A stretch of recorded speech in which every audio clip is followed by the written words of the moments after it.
Hi hello ನಮಸ್ಕಾರ. ನಮ್ಮ ಟಿವಿಯ ಜನಧ್ವನಿ ನೇರ ಪ್ರಸಾರ ಕಾರ್ಯಕ್ರಮಕ್ಕೆ ಸ್ವಾಗತ. ನಾನು ನಿಮ್ಮ ಧ್ವನಿ ಶಿಶಾಂಕ್ ಕೌಡೂರು.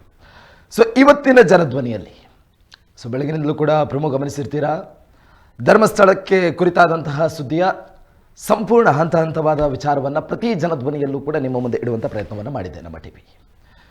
ಈ ಪ್ರಕರಣದ ಯಾವ ದಿಕ್ಕಿಗೆ ಸಾಗಿದ್ರೂ ಕೂಡ ಅದರ ಸ್ಪಷ್ಟತೆಯನ್ನು ಬಿಚ್ಚಿಡುವಂಥ ಪ್ರಯತ್ನವನ್ನು ನಮ್ಮ ಟಿವಿ ಮಾಡ್ತಾ ಇತ್ತು. ಇವತ್ತು ಕೂಡ ನಿನ್ನೆಯ ಜನಧ್ವನಿಯಲ್ಲಿ ಯಾವ ರೀತಿಯಾದಂತಹ ಬೆಳವಣಿಗೆಗಳು ನಡೆದಿದೆ ಅನ್ನುವಂಥದ್ದನ್ನು ಗಮನಿಸಿದ್ದೀರಾ. ಇವತ್ತಿನ ಜನಧ್ವನಿಯಲ್ಲಿ ಒಬ್ಬರು ವಿಶೇಷ ವ್ಯಕ್ತಿಯ ಜೊತೆಗೆ ಆ್ಯಂಡ್ ಅತಿಥಿಯ ಜೊತೆಗಾಗಿ ಇವತ್ತಿನ ಜನಧ್ವನಿಯನ್ನು ಮುಂದುವರಿಸ್ತಾ ಇದ್ದೀವಿ. ಆ್ಯಂಡ್ ಈ ಪ್ರಕರಣದ ದಿಕ್ಕು ತಪ್ತಾ ಇದೆಯಾ ಅಂದರೆ ಎರಡು ರೀತಿಯಲ್ಲಿ ಆರೋಪಗಳಿದೆ. ಧರ್ಮಸ್ಥಳ ನೂರಾರು ಶವಹೂತ ಪ್ರಕರಣಕ್ಕೆ ಸಂಬಂಧಪಟ್ಟಂತೆ ಅಥವಾ ಧರ್ಮಸ್ಥಳ ಅನ್ನುವಂತಹ ಒಂದು ಕ್ಷೇತ್ರದ ಹೆಸರಿಗೆ ಸಂಬಂಧಪಟ್ಟಂತೆ ಅಪಪ್ರಚಾರ ವರ್ಸಸ್ ಅನ್ಯಾಯ. ಒಂದು ಕಡೆ ಕ್ಷೇತ್ರದ ಮೇಲೆ ಅಪಪ್ರಚಾರ ಆಗ್ತಾ ಇದೆ ಅನ್ನುವಂಥದ್ದು, ಇನ್ನೊಂದು ಕ್ಷೇತ್ರದ ಹೆಸರನ್ನು ಇಟ್ಟುಕೊಂಡು ಅನ್ಯಾಯಗಳಾಗ್ತಾ ಇದೆ ಅನೇಕ ಕುಟುಂಬಗಳಿಗೆ. ಇದು ಯಾರಿಗೂ ಕೂಡ ಕಾಣ್ತಾ ಇಲ್ಲ. ಇದನ್ನು ಸಮರ್ಥಿಸಿಕೊಂಡು ಕ್ಷೇತ್ರದ ಪರವಾಗಿ ನಿಲ್ಲುವಂಥ ಒಂದು ಬಣವು ಕೂಡ ಇದೆ ಅನ್ನುವಂಥದ್ದು. ಇವತ್ತಿನ ಜನಧ್ವನಿಯಲ್ಲಿ ನಮ್ಮ ಜೊತೆ ಅತಿಥಿಗಳಾಗಿರುವಂಥವರು ಕಿರಿಕೀರ್ತಿ. ವೆಲ್ಕಮ್ ಮಾಡ್ಕೊಳ್ಳೋಣ. ಪತ್ರಕರ್ತರಾಗಿ ನಮ್ಮ ಜೊತೆ ಇವತ್ತಿನ ಕಾರ್ಯಕ್ರಮದಲ್ಲಿ ಜಾಯ್ನ್ ಆಗಿದ್ದಾರೆ. ಸರ್, ಈ ಕಾರ್ಯಕ್ರಮಕ್ಕೆ ಸ್ವಾಗತ. ಕಿರಿಕೀರ್ತಿ ಅವರೇ, ಹಲವಾರು ಪ್ರಶ್ನೆಗಳಿದೆ, ಉತ್ತರಗಳನ್ನು ನಿರೀಕ್ಷೆಯೂ ಕೂಡ ಮಾಡ್ತೀವಿ. ಬಟ್ ವೀಕ್ಷಕರಿಗೆ ಪ್ರಮುಖವಾಗಿರುವಂಥದ್ದು ಧರ್ಮಸ್ಥಳ ಪ್ರಕರಣ ಅನ್ನುವಂಥದ್ದು ಕಳೆದ ಹಲವು ವರ್ಷಗಳಿಂದ ಧರ್ಮಸ್ಥಳ ಅನ್ನುವಂಥದ್ದು ಹೆಸರನ್ನು ಬಳಸಿದೆ ಅನ್ನುವಂಥ ಕೋಪ ಅಥವಾ ಏನೋ ತಪ್ಪಿದೆ. ಧರ್ಮಸ್ಥಳ ಗ್ರಾಮದ ಧರ್ಮಸ್ಥಳ ಗ್ರಾಮದಲ್ಲಿ ಆಗಿರುವಂತಹ ನೂರಾರು ಶವಹೂತ ಪ್ರಕರಣನೋ ಅಥವಾ ಕೆಲವೊಂದು ಶವಹೂತಿದೆ ಎಂದು ಹೇಳಲಾಗುತ್ತಿರುವ ಅದಾಗಿರ್ಬೋದು, ಅಥವಾ ಸೌಜನ್ಯ ಅತ್ಯಾಚಾರ, ಕೊಲೆ, ವೇದಾವತಿ, ಇನ್ನು ಅನೇಕ ವಿಚಾರಗಳಿವೆ. ಇದೆಲ್ಲ ಒಂದೊಂದು ಪ್ರಕರಣವನ್ನು ಗಮನಿಸ್ತಾ ಹೋಗೋದಾದರೆ ಇದೆಲ್ಲವನ್ನು ಬದಿಗಿಡೋಣ. ಬಟ್ ಕಿರಿಕೀರ್ತಿ ಅವರು ಈ ಒಂದು ಪ್ರಕರಣಕ್ಕೆ ಅಥವಾ ಈ ಒಂದು ವಿಚಾರಕ್ಕೆ ಸಂಬಂಧಪಟ್ಟಂತೆ ಯಾವಾಗ ಎಂಟ್ರಿ ಆದರು? ಅವರ ಯೂಟ್ಯೂಬ್ ಚಾನಲ್ಗಳನ್ನು ಗಮನಿಸಿದಂಥ ಸಂದರ್ಭದಲ್ಲಿ ಕಳೆದ 10 ವರ್ಷಗಳಿಂದ ಅನೇಕ ವಿಡಿಯೋಗಳನ್ನು ಮಾಡಿದ್ದಾರೆ. ಇಲ್ಲಿ ಎಲ್ಲೂ ಕೂಡ ಅವರು ಉಲ್ಲೇಖಗಳಿಲ್ಲ. ಧರ್ಮಸ್ಥಳ ಅನ್ನುವಂತಹ ವಿಚಾರವನ್ನು ಅವರು ಕೆದಕಿರುವಂಥದ್ದು ಅಥವಾ ಅದರ ಕುರಿತಾಗಿ ವಿಡಿಯೋ ಮಾಡಿರುವಂಥದ್ದಿಲ್ಲ. ಸಡನ್ ಆಗಿ ಕಳೆದ 3 ವಾರದಿಂದ ಕಿರಿಕೀರ್ತಿ ಅನ್ನುವಂಥವರು ಹುಟ್ಟಿಕೊಂಡಿದ್ದಾರೆ. ಯಾತಕ್ಕೋಸ್ಕರ ಅನ್ನುವಂಥ. ಹಾಗಾದರೆ ನೀವು ಸ್ವಲ್ಪ ಲೇಟಾಗಿ ಸಬ್ಸ್ಕ್ರೈಬ್ ಮಾಡಿರ್ಬೋದು. ನಾನು ಸ್ವಲ್ಪ ಮುಂಚೆ ಸಬ್ಸ್ಕ್ರೈಬ್ ಮಾಡಿದರೆ ನೀವು ಬೇರೆ ವಿಡಿಯೋಗಳನ್ನು ನೋಡ್ಬೋದಾಗಿತ್ತು. ಧರ್ಮಸ್ಥಳ ವಿಚಾರದಲ್ಲಿ ನಾನು ಮೊದಲು ಎಂಟ್ರಿ ಆಗಿದ್ದು ನನ್ನ ಪ್ರಕಾರ ಈಗ ಗೊತ್ತಿರೋ ಒಂದು 6-7 ಮಂತ್ಸ್ ಕೆಳಗಡೆ, ಯಾವಾಗ ಮೊಹಮ್ಮದ್ ಸಮೀರ್ ಅವರ ಮೊದಲ ವಿಡಿಯೋ ಬಂತು. ಅದರಲ್ಲಿ ನಾನು ತುಂಬ ಸ್ಪಷ್ಟವಾಗಿ ಹೇಳಿದೆ, ಸೌಜನ್ಯಗೆ ನ್ಯಾಯ ಸಿಗಬೇಕು, ಅದರಲ್ಲಿ ಎರಡನೇ ಮಾತಿಲ್ಲ. ಆ ಹೋರಾಟಕ್ಕೆ ನಿಮ್ಮ ಜೊತೆ ನಾವು ಇರ್ತೀವಿ. ಆದರೆ ದೇವಸ್ಥಾನವನ್ನು ಸರ್ಕಾರಕ್ಕೆ ಒಪ್ಪಿಸಬೇಕು ಎಂಬ ನಿನ್ನ ಹೇಳಿಕೆ ಇದೆಯಲ್ಲ, ಅದು ನನಗೆ ಒಪ್ಪಿಗೆ ಇಲ್ಲ. ನಾನು ತುಂಬ ಸ್ಪಷ್ಟ. ನಾನು ಆ ವಿಡಿಯೋ ಮಾಡಿದ ಉದ್ದೇಶ ದೇವಸ್ಥಾನವನ್ನು ಸರ್ಕಾರಕ್ಕೆ ಒಪ್ಪಿಸಬೇಕು ಅಂತ ನೀನು ಯಾಕೆ ಹೇಳಬೇಕು?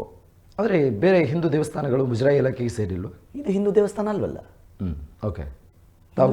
ಇದು ಲೀಗಲಿ ಹಿಂದೂ ದೇವಸ್ಥಾನವನ್ನು ಒಂದು ಜೈನ ಕುಟುಂಬ ನಡೆಸ್ತಾ ಇರೋದು. ಕರೆಕ್ಟಾ? ಹಿಂದೂ ದೇವಸ್ಥಾನ ಜೈನ ಕುಟುಂಬ ನಡೆಸ್ತಾ ಇರೋದು. ಅಲ್ಲಿಗೆ ಜೈನ ಕಮ್ಯುನಿಟಿಯವರು ನಡೆಸ್ತಾ ಇರುವ ದೇವಸ್ಥಾನ ಆಯಿತು. ಹಾಗಿದ್ದಾಗ ಅದು ಹೆಂಗೆ ಸೇರುತ್ತೆ?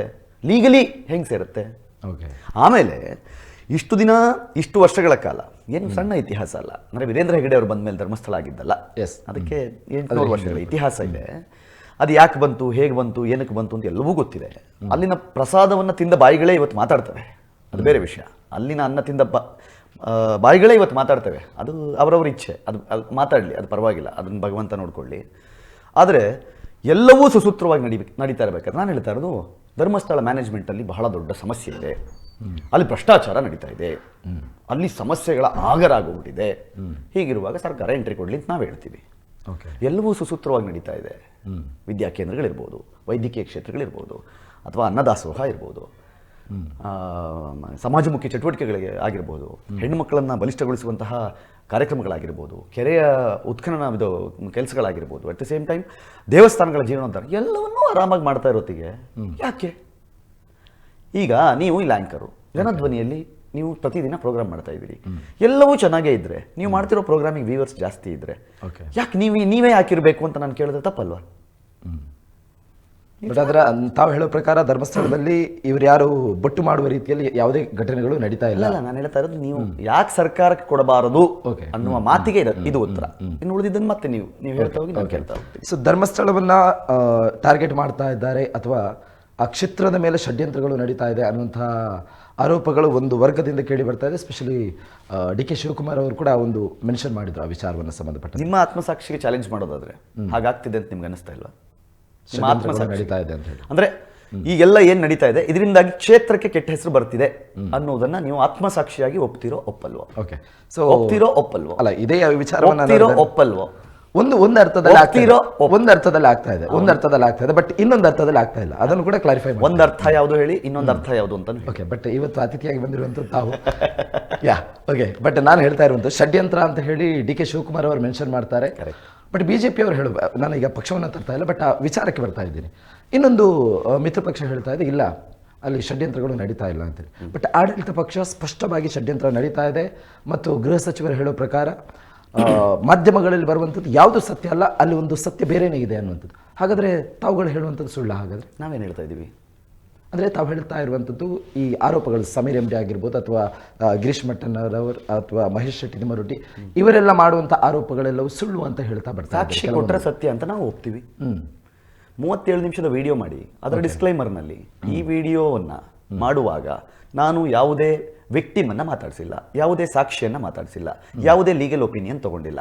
ಜನ ಏನು ಮಾತಾಡ್ತಿದ್ದಾರೋ ಅದನ್ನು ಕೇಳಿಸ್ಕೊಂಡು ನಾನು ಈ ವಿಡಿಯೋ ಮಾಡಿ ಜನರಿಗೆ ಡಿಸ್ಕಷನ್ ಮಾಡಲಿ ಅಂತ ಬಿಟ್ಟಿದ್ದೀನಿ ಅಂತಂದ್ರೆ ಅದು ಸತ್ಯ ಅಂತ ನೀವು ಹೆಂಗೆ ಒಪ್ಕೋತೀರಿ? ಇದು ಸಮೀರ್ ಎಂ ಡಿ ಅವರ ವಿಡಿಯೋ ಡಿಸ್ಕ್ಲೈಮರ್ಲೇ 37 ಅದನ್ನು ಕೂಡ ಹೇಳಿಬಿಡಿ, ಯಾಕಂದ್ರೆ ಹೇಳಿದ್ರೆ ನಾಳೆ ಅದು ಕೂಡ ಎಡಿಟ್ ಆಗಿ. ಇದು 37 ನಿಮಿಷದ ವಿಡಿಯೋದಲ್ಲಿರುವ ಆರಂಭದ 4 ಸೆಕೆಂಡ್ನ ಡಿಸ್ಕ್ಲೈಮರ್. ಇದು ಏನಂತೀರಿ ಡಿಸ್ಕ್ಲೈಮರ್ ಬಗ್ಗೆ?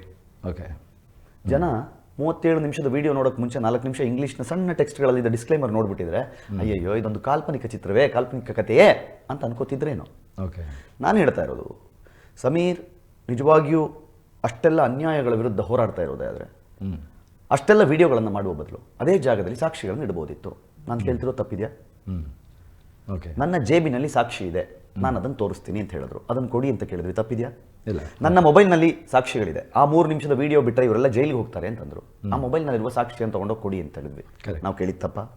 ನೋಡಿದವರಿದ್ದಾರೆ, ಹೊತ್ತುಕೊಂಡು ಹೋಗುವವರನ್ನ ನೋಡಿದವರಿದ್ದಾರೆ, ಜೀವಂತ ಸಾಕ್ಷಿ ಇದ್ದಾರೆ ಅಂತಂದ್ರು. ಅವ್ರಿಗೂ ಹಿಂಗೆ ಮಾಸ್ಕ್ ಹಾಕೊಂಡು ಕರ್ಕೊಂಬಂದು ಸಾಕ್ಷಿಯನ್ನ ನ್ಯಾಯಾಲಯದ ಎದುರುಗಡೆ ನಿಲ್ಲಿಸಿ ಅಂತ ಹೇಳಿದ್ವಿ, ತಪ್ಪಿದೆಯಾ? ಬಟ್ ಜನಸಾಮಾನ್ಯನಾಗಿ ನಾ ಹೇಳೋದಾದ್ರೆ ನೀವು ಹೇಳೋ ಪ್ರಕಾರ ಅವರಿಷ್ಟು ಕೆಲವೊಂದು ವಿಚಾರಗಳನ್ನ ಹೇಳಿದ್ರು, ಮೊಬೈಲಲ್ಲಿ ಸಾಕ್ಷಿ ಇದೆ ಅಥವಾ ನನ್ನಲ್ಲಿ ಕೆಲವೊಂದು ವಿಡಿಯೋಸ್ಗಳಿದೆ, ಇದೆಲ್ಲವನ್ನ ಜನರು ಕೂಡ ನಂಬಿದ್ರು.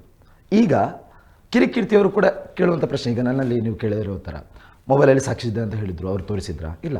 ಸೊ ಈ ವಿಚಾರವನ್ನು ಕೂಡ ಜನ ನಂಬ್ತಾರೆ, ಅಂದರೆ ತಾವು ಹೇಳಿರುವಂಥದ್ದನ್ನು ಕೂಡ ಜನ ನಂಬ್ತಾ ಇದ್ದಾರೆ.